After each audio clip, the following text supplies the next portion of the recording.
students, welcome to the part 4 of our second chapter, that is matter around us pure? So, in this chapter up to now we have seen a lot of things. What are those lot of things? We have seen pure substances, in which we have seen about elements and compounds. Then moving further, in part second we have seen about mixtures. Mixtures impure substances होते हैं, right? impure substances में कितने type के mixtures ही कितने type के होते हैं ये भी हमने देखा, homogeneous mixtures and heterogeneous mixtures. Fine. अब homogeneous mixtures क्या होते हैं, heterogeneous mixtures क्या होते हैं, ये सारी चीज़ें हम देख चुके हैं. आगे बढ़ते हैं तो हम लोगों ने देखा कि पार्ट 3 में हम लोगों ने कंसंट्रेशन, बेसिकली होमोजेनस मिक्सचर की बात कर रहे थे, तो उसमें हमने एलॉयज़ के बारे में पढ़ा था और सॉल्यूशंस के बारे में पढ़ा था. सॉल्यूशंस में हमने टाइप ऑफ सॉल्यूशन भी देखे थे, प्लस कंसंट्रेशन ऑफ सॉल्यूशन देखा था कि कंसंट्रेशन का मतलब क्या होता है. कंसंट्रेशन जो है इट्स समथिंग कि उसके न्यूमेरिकल्स क्या होते हैं, कि परसेंटेज ऑफ कंसंट्रेशन टर्म्स जो परसेंटेज वाले होते हैं वो क्या क्या है, उनका मतलब क्या क्या है, ये सारी चीज़ें हमने पिछले क्लास में देखी. अब इस क्लास में हम लोग बात करेंगे आगे की. जैसे मैंने आपको लास्ट टाइम बताया था some things about suspensions. Okay, so suspension के बारे में ज़्यादा कुछ नहीं है, थोड़ी बहुत जानकारी है. ज़्यादातर हम लोग कोलॉइड के बारे में जानकारी लेंगे, we will see right now. And उससे पहले, आगे बढ़ने से पहले एक चीज़ बचती है जो कि देखना इम्पॉर्टेंट है, दैट इज सॉल्युबिलिटी. ठीक है,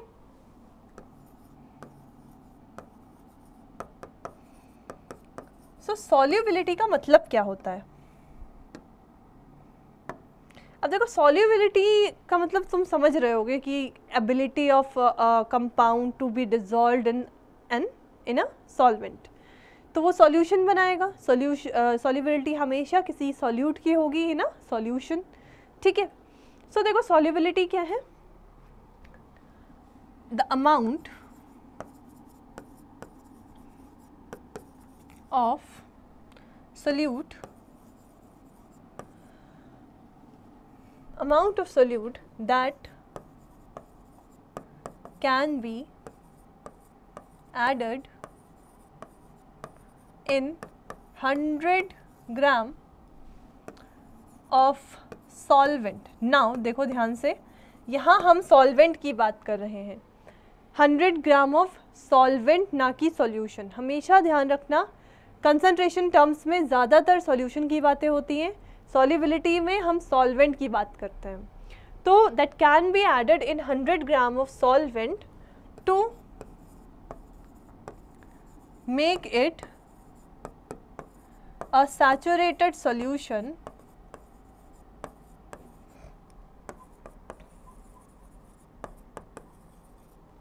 eight the fixed particular temperature.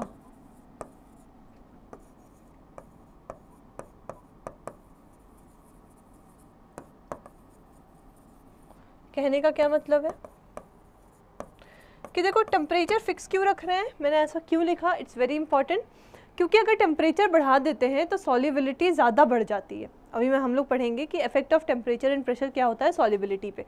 ठीक है, तो टेम्परेचर फिक्स रहने पे एक पर्टिकुलर टेम्परेचर पे कितना amount of solute that can be added in 100 gram of solvent to make it a saturated solution. मतलब सैचुरेटेड सॉल्यूशन का मतलब क्या, उससे ज़्यादा जितना अमाउंट में डिज़ोल्व होगा उससे ज़्यादा अमाउंट डिज़ोल्व ना हो पाए, वो सैचुरेटेड हो जाए. ठीक है, सो ये चीज़ हमें समझ में आ रही है, right?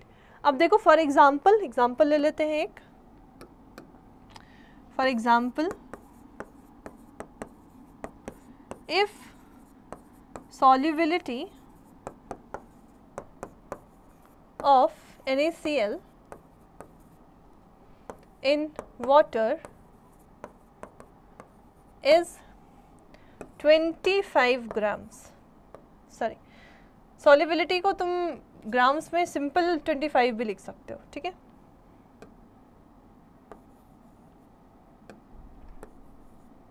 if solubility of NaCl in water is 25, that means कि 20 ग्राम ऑफ NaCl, मुझे टेम्परेचर भी लिख लेने दो, एट 30 डिग्री सेल्सियस, ठीक है। तो दैट मीन्स 30 डिग्री सेल्सियस पे 25 grams of NaCl he dissolve हो सकता है 100 ग्राम ऑफ वाटर में। सॉल्युबिलिटी का मतलब ही ये है कि तुम लेके मान के चलोगे कि वो वाटर जो है, वो वाटर या सॉल्वेंट जो है वो 100 ग्राम्स ही है, ठीक है। सो इसके according on the basis of this definition there can be some questions. अब देख लेते हैं वो questions.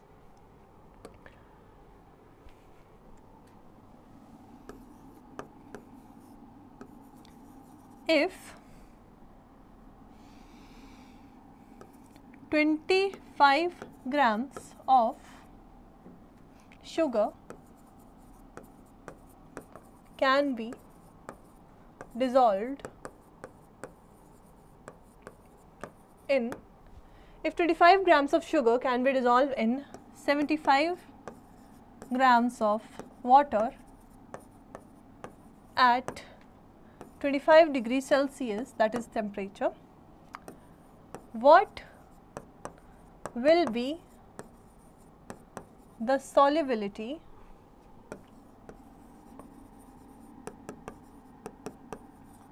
at the same temperature?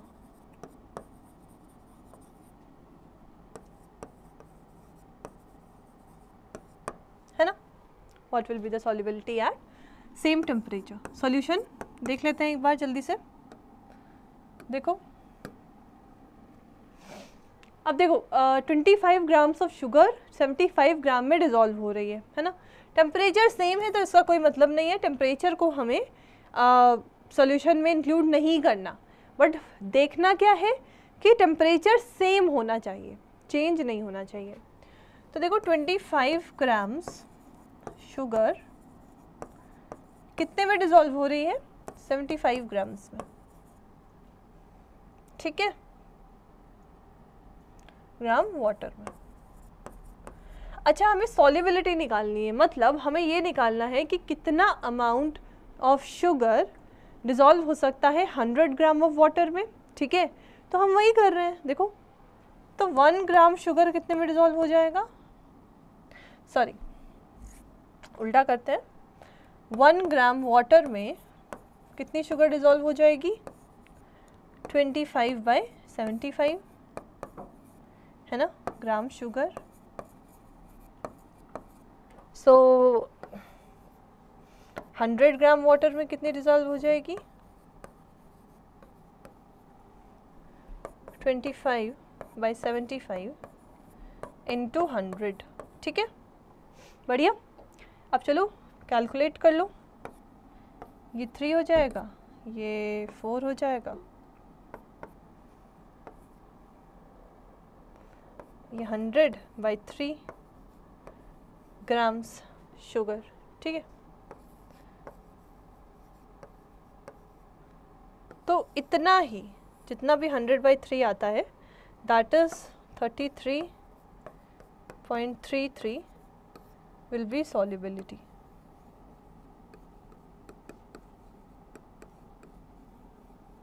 ठीक है, यही सॉल्युबिलिटी हो जाएगी। क्यों? क्योंकि हमें 100 ग्राम्स में ही पता करना था कि कितना अमाउंट ऑफ शुगर ऐड हो सकता है, पता चल गया तो वही सॉल्युबिलिटी हो गई, ठीक है, दैट्स गुड। चलो नेक्स्ट बात करते हैं, नेक्स्ट एक और क्वेश्चन देख लेते हैं जल्दी से।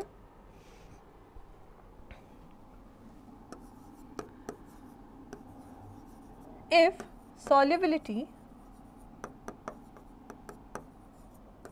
of salt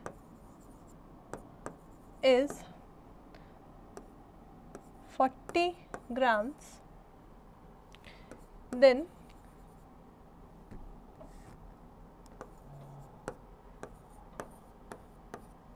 (30°C), then how much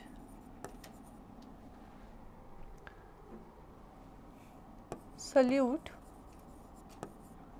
can be dissolved in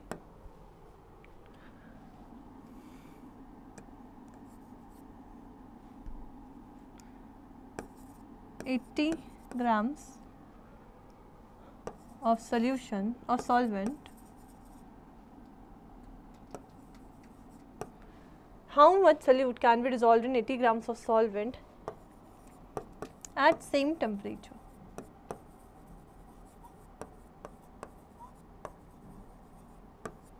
ठीक है, तो अभी क्या पूछा गया, अब सॉल्युबिलिटी दे दी गई और क्या पूछ रहे हैं, क्या पूछ रहे हैं, अमाउंट ऑफ सॉल्यूट पूछ रहे हैं. ठीक है, तो चलो देखते हैं. सॉल्युबिलिटी का मतलब क्या, 40 है, तो 40 ग्राम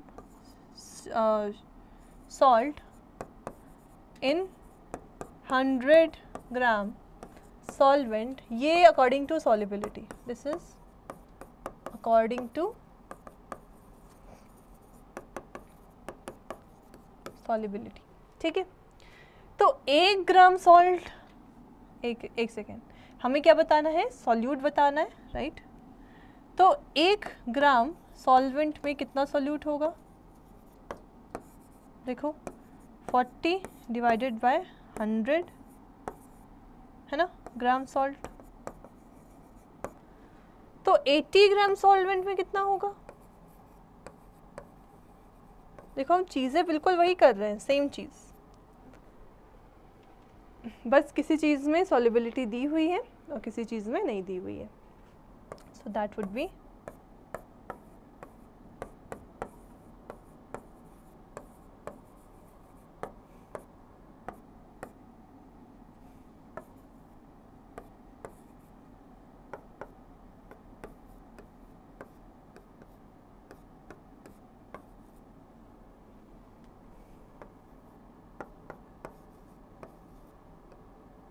$32 ग्राम सॉल्ट, है ना. 32 gram salt will be divided in 80 grams of solvent. Okay, so I think that's done.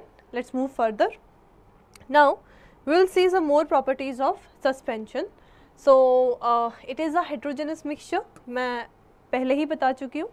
Next is particles can be seen with naked eye, ये भी मैंने बताया है कि पार्टिकल्स को तुम easily you can easily distinguish the boundaries of the particles, बहुत easily दिखाई पड़ जाते हैं बिकॉज इनका जो साइज़ होता है वो भी 1000 नैनोमीटर से बड़ा होता है. So they are visible to the naked eye. Scatter the beam of light passing through it. That's interesting. So basically, you know, particles अगर थोड़े बड़े हैं तो जो light आ रही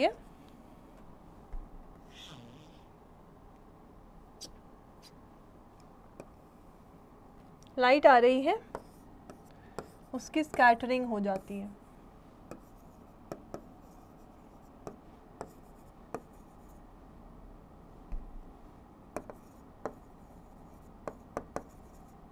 पार्टिकल, ठीक है. सो पार्टिकल थोड़े बड़े होते हैं तो लाइट की स्कैटरिंग पॉसिबल है. It is possible in the case of suspensions and colloids. Fine, next बात करते हैं सेपरेटेड बाय फिल्ट्रेशन. बहुत इजीली फिल्ट्रेशन से इसको सेपरेट कर सकते हो.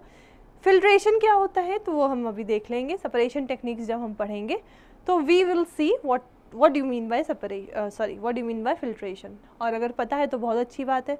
जैसे कि चाय की पत्ती, जब चाय बनाते हो तो चाय की पत्ती छान के अलग रख देते हो and you want to just drink the tea. Okay, so that's why suspensions can be filtered by filtration because we can see the particles. The particles in suspension are in different phases, so they can be separated easily. ठीक है, next बात करते हैं हम colloids की.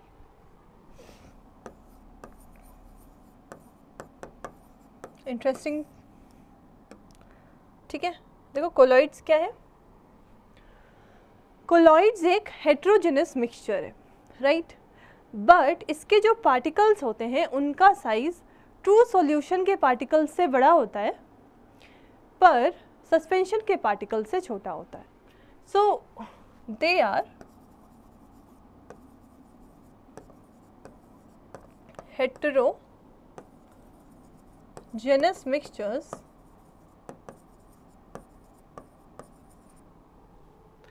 in which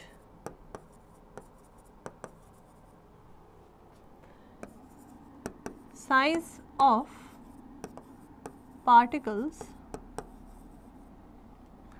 is greater than, size of particle is greater than 1 nanometer but lesser than 1000 nanometers. ठीक है, तो कहना क्या चाह रहा है, ये जो है ये साइज ऑफ सस्पेंशन पार्टिकल्स, ठीक है, ये जो है size of solution particles,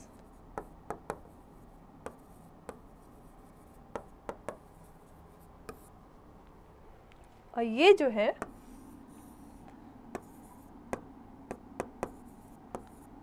size of colloids. मतलब 1 नैनोमीटर से लेके 1000 नैनोमीटर के अंदर तक जितना भी साइज़ आता है, मतलब जितने भी वैल्यूज़ आती हैं, उस साइज़ के पार्टिकल्स प्रेजेंट होते हैं कोलॉइड्स में. ठीक है, तो एक्चुअली थोड़े से बड़े होते हैं, इसीलिए ये भी लाइट को स्कैटर करेंगे. जब हम बीकर लेंगे और उसमें से हम लोग टॉर्च की light, like if you will be switching on the torch and will lit in front of the beaker, तो हमें अगर उसमें कोलॉइड या सस्पेंशन है तो हमें उस लाइट का पाथ दिखेगा इन द बीकर. समझ रहे हो? So that's an interesting thing. देखो प्रॉपर्टीज ऑफ कोलॉइड्स में हेट्रोजेनस मिक्सचर है, particles can not be seen with naked eye. हम नेकेड आई से इसको नहीं देख सकते क्योंकि पार्टिकल्स का साइज जो है वो बड़ा है ट्रू सॉल्यूशन से, पर इतना भी ज़्यादा बड़ा नहीं है कि हम उसे आराम से देख सकें. You can not distinguish between a true solution and a colloid until and unless you have tested its properties. ठीक है, जैसे ट्रू सॉल्यूशन से लाइट पास नहीं होती है, मतलब लाइट दिखती नहीं है, लाइट का पाथ नहीं दिखता, बट कोलॉइड में दिखता है. जैसे मिल्क हो गया, ब्लड हो गया, ठीक है, फॉग हो गया, मिस्ट हो गया, ये सारे क्या है, कोलॉइड है. क्या कभी फॉग या मिस्ट को देखते हो तो ऐसा लगता है कि अलग अलग पार्टिकल से बने हुए हैं? ऐसा नहीं लगता, but actually they are, and we cannot see it, right? So we cannot see the particles with naked eye. Next, it scattered the beam of light passing through it. So scattering is possible because size थोड़ा बड़ा होता है. Scattering मैंने दिखा दी क्या होती है. Scattering is possible, that's why suspensions and colloids show Tyndall effect.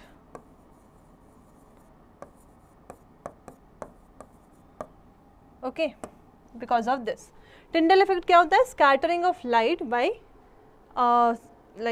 colliding with the particles. When light collide with the particles, it gets scattered. ठीक है, इसी को Tyndall effect कहते हैं. अभी हम देख लेंगे कुछ एग्जाम्पल्स.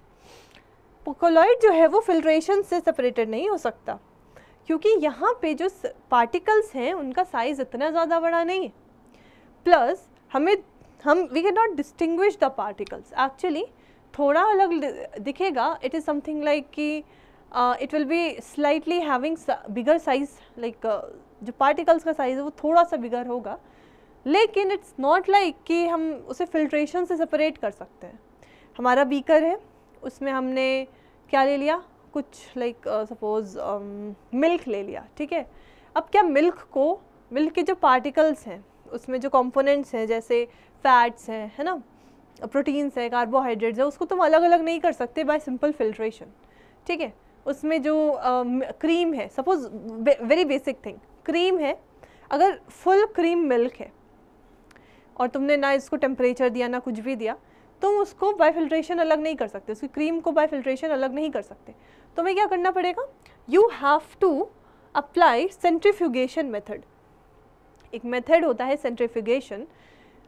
कभी देखा होगा, मैं बता देती हूँ कि कभी कभी जब हम लोग like if you want to mix something quickly, ठीक है, what we can do in generally in rural areas, है ना, घर में और जनरली हर एक किचन में एक चीज़ होती है जिसको हम मथानी कहते हैं.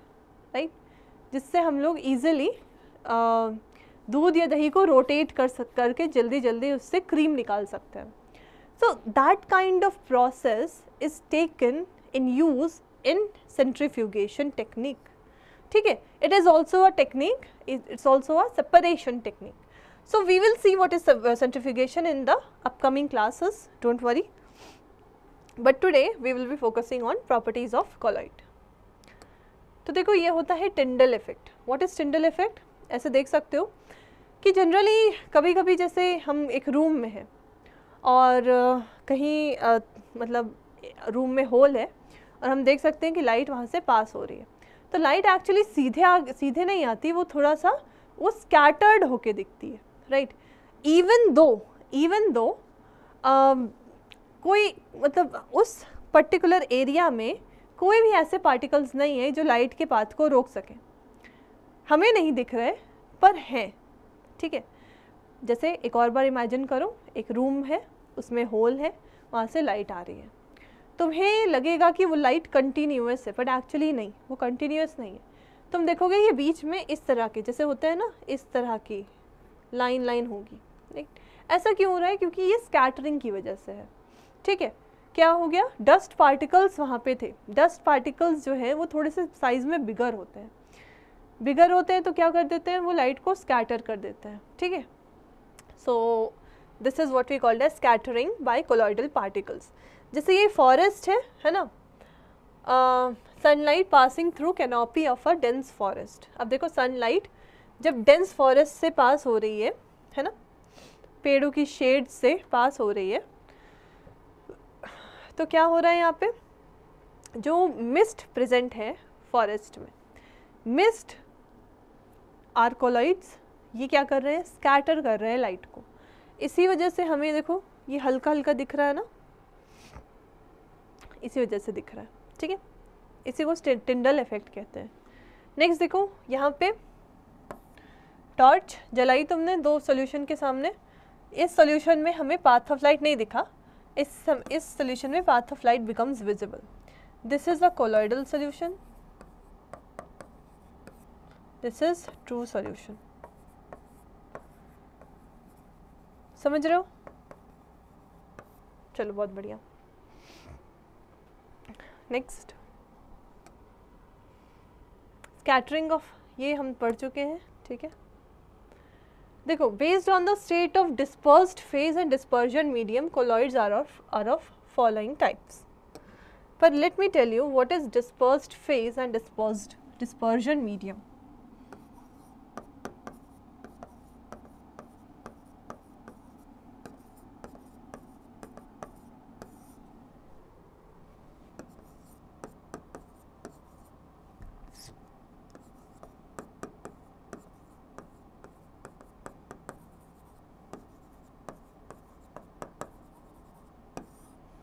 Dispersed phase and dispersion medium. ठीक है, तो देखो डिस्पर्स्ड फेज मतलब it is both are related to colloids.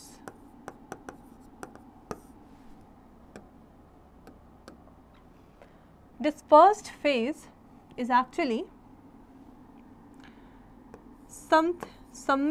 something, or should I write, similar to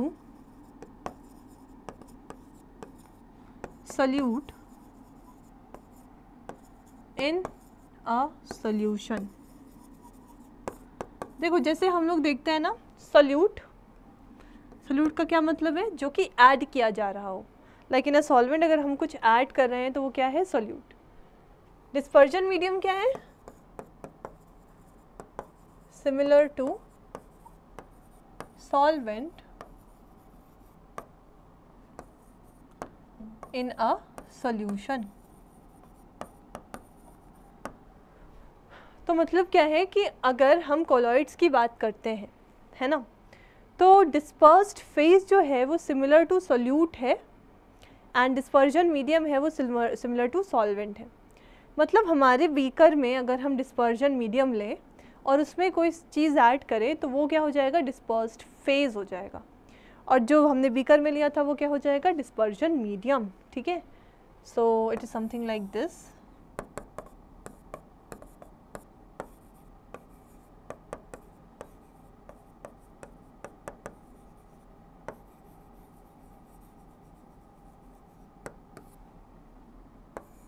कुछ ऐड कर रहे हो मान लो, सो ये क्या हो जाएगा,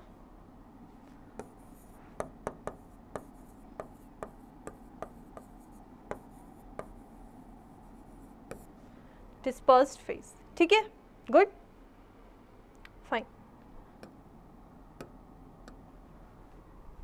तो देखो, by on the basis of dispersed phase and dispersion medium we can divide colloids in the following types। ठीक है, सो देखो, अगर डिस्पर्जन मीडियम अगर सिर्फ गैस ले रहे हैं तो डिस्पर्स्ड फेज हम सॉलिड या लिक्विड ले सकते हैं, है ना। लिक्विड लेते हैं तो उसे एरोसोल कहते हैं, जैसे फॉग, मिस्ट, क्लाउड्स। तो जब लिक्विड हमारा वो किसी गैस में एडेड है, ठीक है, जैसे हमारे वाटर वेपर्स जाते हैं, राइट, क्लाउड्स बनाते हैं, राइट, वैसे ही फॉग, मिस्ट वगैरह ये सब एरोसोल कहलाते हैं। अगर सॉलिड गैस में है तो क्या, वो भी एरोसोल होगा। Okay, smoke, dust, automobile exhaust, all these things are like solid in gas. Okay, gas and liquid, तो देखो, ओके, गैस एंड लिक्विड का मतलब foam, foams, whipped cream, shaving cream. Okay, liquid यहाँ डिस्पर्जन मीडियम है और gas क्या है, dispersed phase. Liquid in liquid, so liquid dispersed phase भी है और मीडियम भी है। इमल्जन्स बनेंगे, जे लाइक मिल्क, है ना, cream, okay, butter, oil, these all are emulsions. ठीक है, नेक्स्ट बात करते हैं solid in liquid. Solid in liquid, so ये बनेगा सॉल। बहुत important, solid in liquid is actually really important, ये ध्यान में रखना। ठीक है, तो ये बनता है स्टार्च सॉल, प्रोटीन सॉल, है ना, गोल्ड सॉल, ये सब, ये सारे, milk of magnesia, mud, these are important things. Gas and solid, तो solid foam, rubber, sponge, right, pumice, तुमने देखा होगा प्यूमिस स्टोन। तो प्यूमिस स्टोन का जो स्ट्रक्चर होता है वो ऊपर से देखने में थोड़ा थोड़ा स्पॉन्ज की तरह लगता है, हालांकि स्पॉन्जी होता नहीं है पर लगता है। ठीक है, तो एक्चुअली क्या है, उसमें उसकी सरफेस पे थोड़े थोड़े पोर्स बने होते हैं, छोटे छोटे छेद होते हैं। उसका मतलब है कि सॉलिड था, उसमें गैस ने क्या किया, गैस ऐड हुई, तो गैस के ऐड होने की वजह से वो बना सॉलिड फोम, और वो बना प्यूमिस या स्पॉन्ज या rubber, foam, rubber, all these things. ठीक है, नेक्स्ट बात करते हैं, देखो, लिक्विड इन सॉलिड, तो जेल बनता है ना, देखा होगा। सॉलिड लाइक जेल्स जो होते हैं वो मतलब होते पूरी तरह लिक्विड भी नहीं है, ना ही उसको हम सॉलिड कह सकते हैं, but actually it's an colloid, it's a colloid in which liquid is dispersed in solid. Okay, liquid is dispersed in solid. Jelly, cheese, butter, okay, all these things. Solid in solid, so that would be solid sol. That's also interesting, like colored gemstones. ठीक है, rock salt, milky glass, okay, all these things will be colloids. ठीक है, सो अपने mind में इन colloids के कुछ examples याद रख लेना, दीज आर इम्पॉर्टेंट। आगे देखते हैं। ओके, सो देखो, हमने इस चैप्टर में अभी तक क्या क्या पढ़ा है, हमने इस चैप्टर में पढ़ लिया what are pure substances, what are mixtures, right, we have seen what are homogenous mixtures, what are heterogeneous mixtures, what are elements, what are compounds. Then we have seen what are solutions, what are alloys. We have also seen what are colloids and suspensions and their properties also. Now we will be now focusing on separation techniques. ठीक है, अब देखो separation techniques क्यों ज़रूरत है। सबसे पहले तो हमारे माइंड में यही आना चाहिए कि if we have a mixture, why do we want to separate a mixture? हमने उसको मिक्स ही इसीलिए किया था ताकि वो मिक्सचर मतलब हमें नई चीज़ कुछ मिल जाए, मतलब अच्छा लगे देखने में। पर अब हम उसे सेपरेट क्यों कर रहे हैं? तो we will be separating, we will separate because sometimes mixtures हम क्रिएट नहीं करते, वो अपने आप ही हो जाते हैं। और समटाइम्स हमें प्योर सब्सटेंस चाहिए होता है, ठीक है। जैसे वाटर है, वाटर में गलती से तुम कहीं जा रहे हो और तुम्हारे पानी में डस्ट पार्टिकल्स पड़ जाए, इंसेक्ट्स पड़ जाए, तो अब तुम उस पानी को क्या कहोगे? It's a mixture, that's very good, it's an impure substance. तो अब तुम उसे प्योर करना चाहोगे, क्यों? क्योंकि तुम्हें वो पानी पीना है। अब ये जो सेपरेशन टेक्निक है ये तुम्हारे लिए बहुत इंपॉर्टेंट हो जाएंगी, राइट। सो ऑलवेज हम जो ज़रूरी नहीं है कि जो मिक्सचर्स प्रेजेंट हैं वो डिज़ायरेबल हों, right. Sometimes the mixtures are undesirable also, and that's why we will be using separation techniques.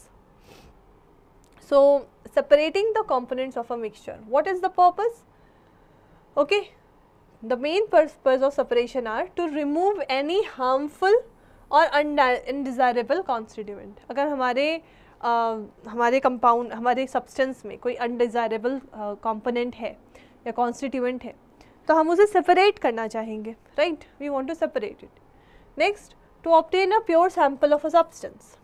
Same चीज़, अगर हमें प्योर सब्सटेंस चाहिए तो भी हम ऐसा कर सकते हैं, right. To obtain useful constituents. अब देखो कभी कभी क्या होता है कि जो कॉन्स्टिट्यूएंट्स गलती से किसी सब्सटेंस में चले गए, एक्चुअली वो यूज़फुल थे, जो हमारा सब्सटेंस है वो यूज़फुल नहीं है, पर जो कॉन्स्टिट्यूएंट्स गए हैं वो यूज़फुल थे। तो उस केस में क्या करेंगे? उस केस में भी हम लोग सेपरेटिंग टेक्निक्स का यूज़ करेंगे, सेपरेशन मेथड का यूज़ करेंगे, ठीक है। Different separation methods are available depending on the requirements. So कौन कौन से ये सेपरेशन मेथड्स हैं वही हम लोग देखेंगे। अब देखो हमेशा ध्यान रखना, separation methods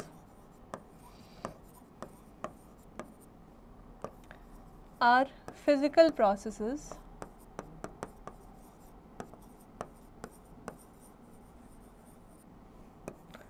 just like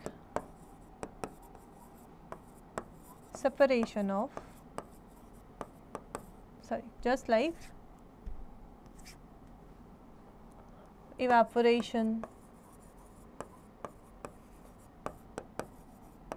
melting, etc. Hence it can be reversible. देखो मैं in like upcoming classes I will be telling you something about physical changes and chemical changes. तो उसमें मैं एक चीज़ बताऊंगी, there is a physical change, there are some physical processes that can be reversible, ठीक है। रिवर्सिबल होते हैं और इसलिए इनको फिजिकल कहा जाता है। तो देखो सेपरेशन मेथड्स जो हैं वो क्या होते हैं? वो हमारे फिजिकल प्रोसेस होते हैं जिनको हम क्या कर सकते हैं? रिवर्सिबल, रिवर्स कर सकते हैं, ओके। एंड ये इनमें भी इवेपोरेशन की टेक्निक, मेल्टिंग की टेक्निक वगैरह यूज़ हो सकती है। So let's see, let's start separation.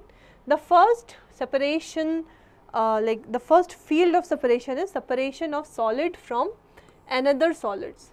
अब अगर हमें solids को ही another solids से separate करना है तो कैसे करेंगे? देखो सबसे पहला है hand picking. Very basic से start कर रहे हैं हैंड पिकिंग। तो देखो हैंड पिकिंग कहाँ यूज़ हो सकती है? बिगर and visible component of a mixture can be separated by hand picking. जैसे ये देखो हैंड पिक, सबसे पहले जब गेहूँ लाइक फार्मर गेहूँ आता है उसके यहाँ, या like he will be getting wheat, ठीक है। तो वो क्या करता है, जितने भी कंकड़ पत्थर या फिर जो बड़ी बड़ी चीज़ें हैं, बिगर पार्टिकल्स हैं, उनको अपने हाथ से अलग करता है। तो ये इसे क्या कहते हैं? Hand picking. ये किन मिक्सचर्स में पॉसिबल है? जिनको हम इजीली देख सकते हैं, that are like the components are bigger and visible to us.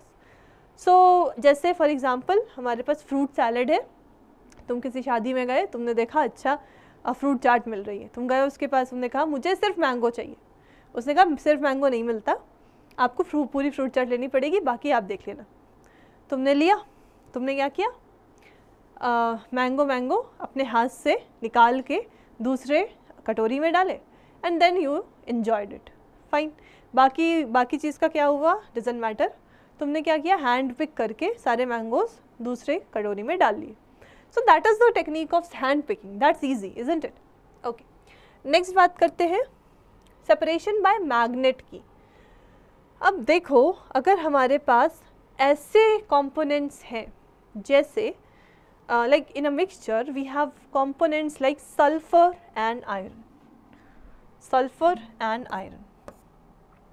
so iron हमें मालूम है कि iron is attracted by magnet but sulfur is actually not attracted by magnet, ठीक है। ऐसा क्यों होता है? जनरली सब metallic and non metallic properties की वजह से भी होता है। कुछ कंपाउंड की अपनी प्रॉपर्टीज़ होती हैं जो कि तुम लोग हायर क्लासेस में पढ़ोगे। डिफरेंट टाइप ऑफ मैग्नेटिज्म होती है, जैसे पैरामैग्नेटिज्म, डायमैग्नेटिज्म। अभी बिल्कुल एक कान से सुनना है, दूसरे कान से निकाल देना है, कोई परेशानी की बात नहीं है। ये सारी चीज़ें कहाँ पढ़ते हैं हम लोग? हायर क्लासेस में। तो मान लो कि ऐसा मिक्सचर है जिसमें एक पार्टिकल मैग्नेट से अट्रैक्ट हो जाता है पर दूसरा नहीं होता। जैसे sulphur can't be attracted to magnet। तो देखो, जब हम मैग्नेट को इसके पास लाएंगे, इस मिक्सचर के पास, तो क्या हो जाएगा? मैग्नेट, ये जो आयरन है ये मैग्नेट पे आके लग जाएगा और सल्फर नीचे ही रह जाएगा। समझ रहे हो? सो that would be the best, like हमारी सेपरेशन टेक्निक हो गई, राइट। फिर हम क्या करते हैं? फिर कहोगे मैम फिर ये आयरन को अलग कैसे करते हैं? तो ऐसा नहीं है। देखो, जनरली यहाँ पे ऐसा परमानेंट मैग्नेट दिखाया जा रहा है तुमको। जनरली जब फैक्ट्रीज़ और इंडस्ट्रीज़ में हम ऐसा करते हैं तो हम इलेक्ट्रोमैग्नेट यूज़ करते हैं। इलेक्ट्रोमैग्नेट इलेक्ट्रिसिटी से ही चलता है, तो जब तक इलेक्ट्रिसिटी ऑन होगी तब तक वो मैग्नेटिक प्रॉपर्टी शो करके सारे आयरन के पार्टिकल्स को ऊपर ले लेगा, तो अलग जगह जाएगा, फिर हम लोग स्विच ऑफ कर देंगे। इलेक्ट्रिसिटी ऑफ हो गई तो मैग्नेटिज्म ख़त्म। अब जितने भी आयरन पार्टिकल्स हैं वो नीचे गिर जाएंगे एक कंटेनर में, और ऐसे ही हम लोग आयरन पार्टिकल्स को वेस्ट पार्टिकल्स से सेपरेट आउट कर लेते हैं। क्यों ज़रूरी है? क्योंकि आयरन एक मेटल है। जनरली मेटल जो है, कुछ मेटल्स जो प्रॉपर्टी ऐसी शो करते हैं उनको सेपरेट करना बहुत ईजी हो जाता है, ठीक है। So that is very important. Okay, bye magnet is fine. Next बात करते हैं separation of solids from solid में सब्लिमेशन। अब ये बहुत इंटरेस्टिंग है। देखो, सब्लिमेशन क्या होता है? सब्लिमेशन मैंने तुमको बताया था कि sublimation is a technique of converting solids directly to gas without changing to liquids.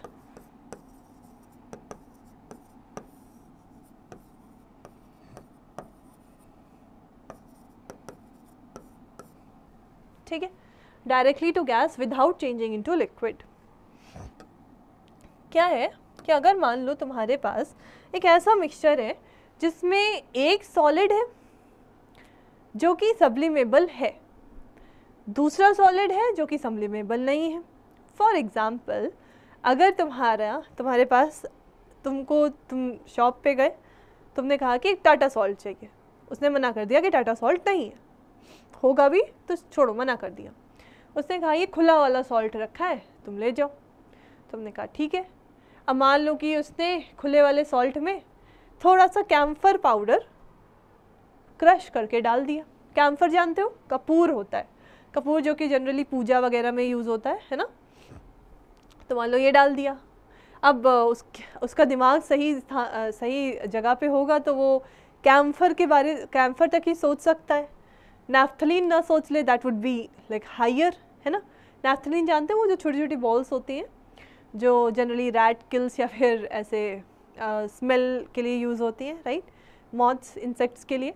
तो वो चीज़ ना डाल दे तो दैट उसका दिमाग सही जगह पे होना चाहिए इसके लिए। अब चलो मान लो कैम्फर डाल दिया उसने, या फिर NH4Cl डाल दिया। It is also a salt, ammonium salt.